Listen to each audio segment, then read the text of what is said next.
For a lot of us, the table saw is the only big power tool we've got in our workshop. That means we end up using it for just about everything.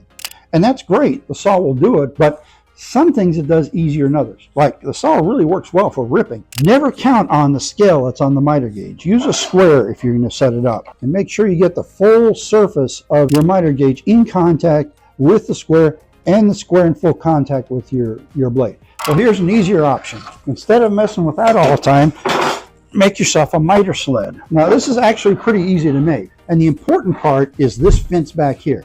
Now this has got to be perpendicular to the blade. Okay, so how do you get it that way?